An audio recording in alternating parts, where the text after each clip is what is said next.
L'interactivité antenne, c'est le service qui propose notamment des dispositifs de jeu ou de vote par téléphone, par SMS ou par d'autres moyens dans les programmes de la chaîne.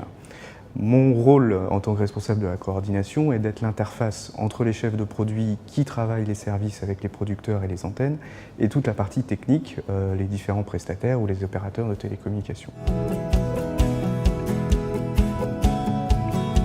TF1 en tant que chaîne leader a un rôle aussi de prescripteur pour développer de nouveaux usages. Aujourd'hui, on se prépare au cycle de vie d'après et de prévoir les nouveaux usages et s'adapter finalement à la nouvelle façon de consommer la télé. On ne regarde plus la télé comme avant, donc notre mission c'est d'être capable d'anticiper les nouveaux usages et d'être positionné pour être prêt à continuer de proposer nos services d'interaction dans des émissions pour que les téléspectateurs puissent tout simplement continuer à jouer et voter par le meilleur moyen possible.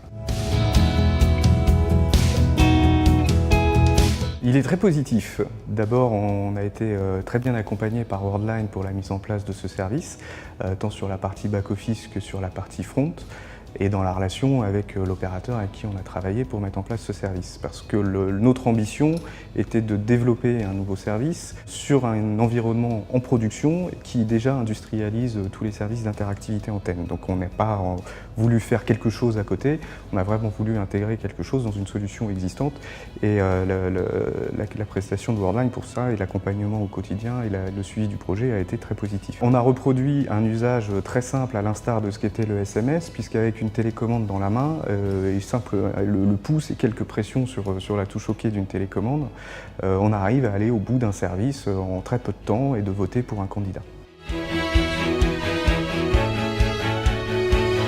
Aujourd'hui, on est très content parce que le service a été déployé sur les plus grandes émissions de la chaîne, que ce soit des émissions de jeux quotidiennes comme les 12 coups de midi ou Money Drop, mais également des programmes de forte audience et des grandes franchises, des grandes marques de la chaîne que sont The Voice, Koh-Lanta ou les retransmissions de matchs de foot.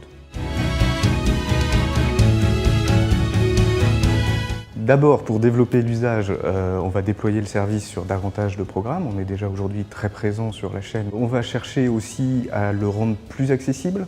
Aujourd'hui, la promotion est très discrète puisque c'est une pop-up qui apparaît quelques secondes sur le flux live. Donc on veut le rendre plus accessible avec des accès permanents par exemple, ou d'aller vers d'autres façons de consommer la télé comme le replay, sur lequel on pourrait proposer aussi nos services. Et évidemment, aujourd'hui on est que chez un seul opérateur, on a vraiment pour ambition de travailler avec tous les opérateurs et ainsi imaginer qu'un jour un animateur télé puisse dire dans une émission votez par téléphone, par SMS ou avec votre télécommande.